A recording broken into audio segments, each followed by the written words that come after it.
무조건 자야 된다는 그 압박감 때문에 뇌가 더 긴장하고 열을 받아서 잠이 더 안 옵니다. 하루 이틀 못 주무셔도 괜찮으니까요. 오늘 못 잤으면 내일 자도 되고 또 내일 못 자면 모레 자도 된다는 그 편안한 마음으로 제가 오늘 알려드린 요거 4가지 방법을 꼭 2주간만 한번 실천을 해보세요. 그러면 정말 여러분들의 잠이 확실하게 달라지실 겁니다. 안녕하셨어요? 지혜로운 정약사입니다.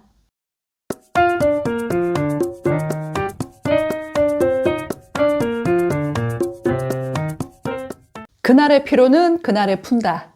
유명한 광고 카피가 있죠. 이 카피처럼 그 피로회복제 드링크 하나로 그날의 피로가 싹 풀어진다면 얼마나 좋겠습니까? 하지만 신이 인간에게 내린 가장 확실한 피로회복제가 있죠. 바로 잠입니다. 우리는 일생의 3분의 1을 잠을 자면서 보냅니다. 이 잠을 자는 것은 겉보기에는 그냥 쉬는 것처럼 보이지만 사실은 이 자는 동안 우리 몸은 굉장히 중요한 일들을 하고 있어요. 잠이 갖는 첫 번째 의미는 바로 에너지를 만드는 시간이라는 겁니다. 자는 동안 하루 종일 쌓여있던 노폐물을 청소를 하고 그리고 또 에너지를 만드는 데 필요한 단백질을 합성을 하고 저장을 하는 시간이 되는 거죠. 두 번째는 기억을 저장하는 시간입니다. 하루 종일 보고 듣고 오감으로 느낀 경험들은 무의식에 저장이 되는데요. 그 중에서 필요한 정보는 극히 일부입니다. 그것을 분류하고 우리 몸에 저장하는 것은 우리가 자는 동안에 일어나게 됩니다. 세 번째는 뇌를 청소하는 시간입니다. 우리가 자는 동안에 뇌 척수액이 마치 물 청소를 하듯이 뇌세포 구석구석에 있는 노폐물을 씻어냅니다. 그래서 치매를 일으키는 원인 물질 중에 하나인 이 베타 아밀로이드와 같은 뇌 노폐물들이 이 시간에 청소가 되기 때문에 수면 장애와 치매가 또 연관이 있다는 것이 입증이 된 거죠. 네 번째는 성장과 회복에 필요한 단백질을 합성하는 시간입니다. 간은 우리 몸에 필요한 단백질을 합성하고 분해하는 장기이죠. 이 간은 보통 밤 11시부터 새벽 3시까지 쉬는 시간을 가지면서 회복하는 시간을 갖는데요. 이 시간에 단백질을 합성을 하기도 합니다. 우리 어린이들이 성장을 하고 그리고 성인들의 노화를 예방하는 성장 호르몬의 75%가 이 시간에 합성이 됩니다. 그래서 아이들이 잘 자라고 성인들이 노화를 늦추고 싶다면 최소한 11시 전에는 자는 것이 좋습니다. 다섯째는 면역을 회복하는 시간입니다. 자는 동안에 사이토카인과 같은 면역 물질들이 생성되고 분비가 되고요.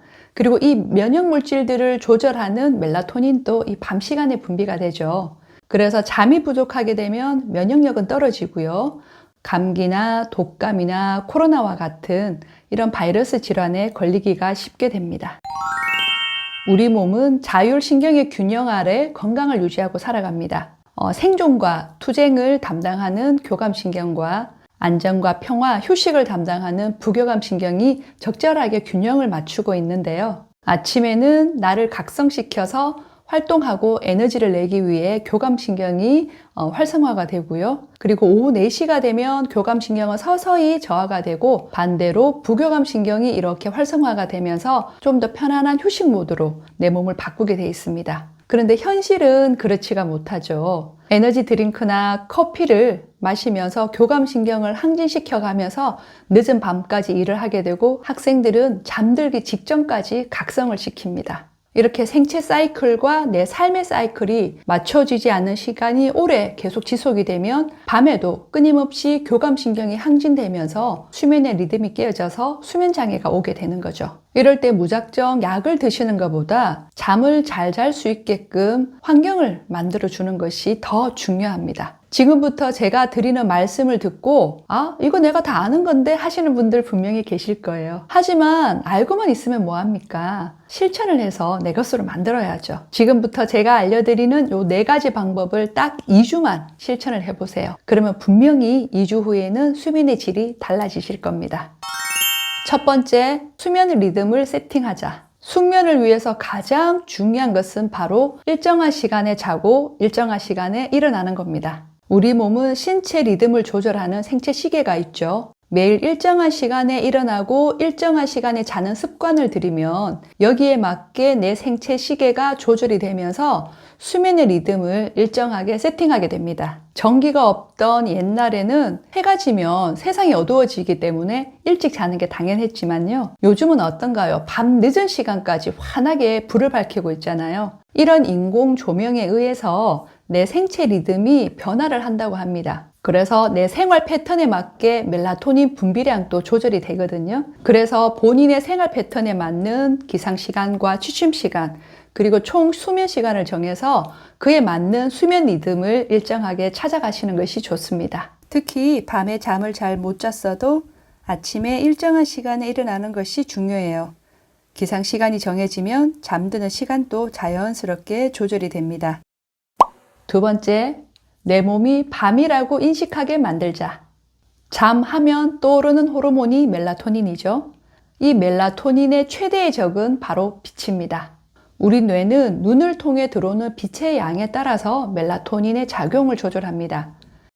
빛이 많은 낮에는 멜라토닌의 분비가 억제되고 어두운 밤에는 멜라토닌의 분비가 활성화가 되는 거죠. 낮 시간 동안 빛을 보면서 만들어지는 이 세로토닌이 밤이 되면 멜라토닌으로 바뀌는데요. 그래서 낮에는 충분히 햇빛을 많이 봐서 세로토닌의 합성을 도와야 되고요.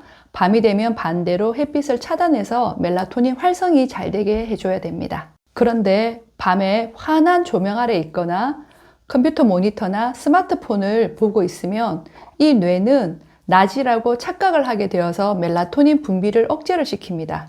그래서 밤에는 조명의 밝기를 조금 낮추시는 것이 좋아요. LED나 형광등보다는 백열등을 쓰시는 게 좋고요. 그리고 블루라이트와 같은 이런 짧은 파장들이 뇌를 더 자극을 합니다. 그래서 컴퓨터 모니터나 스마트폰을 보실 때도 가급적이면 블루라이트 필터를 설치를 하셔서 쓰시는 것이 좋습니다. 예전에 저도 잠을 못 자서 좀 고생한 적이 있었거든요. 그때 제가 사용했던 방법은 암막 커튼과 수면 안대 그리고 귀마개였습니다. 이렇게 소음과 빛을 차단하는 방법도 굉장히 저는 많이 도움이 됐습니다. 그래서 지금 또 불면증이 있는 분들에게는 이런 방법을 많이 안내를 해드리고요.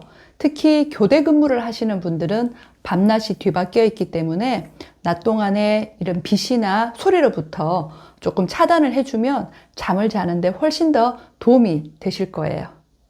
세 번째는 커피와 멀어지자입니다. 사람마다 카페인을 대사시키는 능력에는 차이가 있지만 평균적으로 카페인의 밤 감기는 5시간 정도로 보고요. 체내에서 다 배설되는 데까지는 한 10시간 정도 걸린다고 생각을 하시면 됩니다. 그래서 오후에 커피를 마시면 그 각성 효과가 밤까지 지속이 되기 때문에 수면에 방해를 받을 수밖에 없어요. 그런데 잠을 못 자면 또 졸립고 피곤하니까 또 커피에 의존을 하게 되죠. 그러면 또 그로 인해서 또 저녁에 또 잠을 못 자게 되고 이게 계속 악순환이 반복이 되는데요.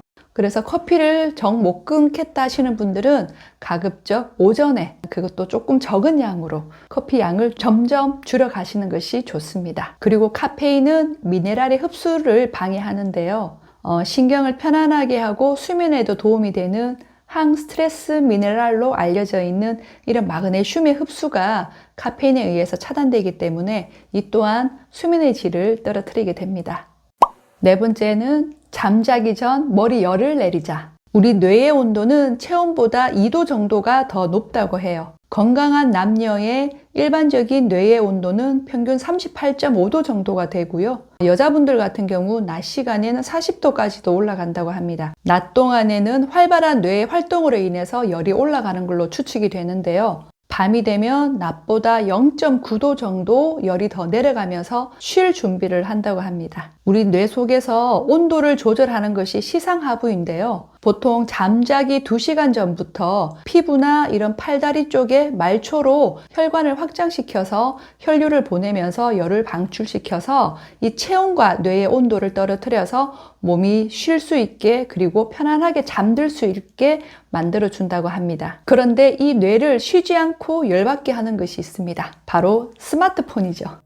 잠자기 직전까지 스마트폰을 영상을 보면 뇌세포를 계속해서 깨우기 때문에 쉽게 잠들 수가 없어요. 그래서 최소한 잠자기 30분 전에는 스마트폰을 내려놓으시고요. 뇌열을 식혀서 뇌가 편안하게 잠들 수 있게 해줘야 되는 겁니다. 잠자기 전에 누워서 잠깐만 스마트폰 보다가 자야지 했다가 한두 시간 후딱 지나간 경험들 다들 있으시죠? 오늘부터 꿀잠을 위해서 잠자리에서는 스마트폰 금지입니다.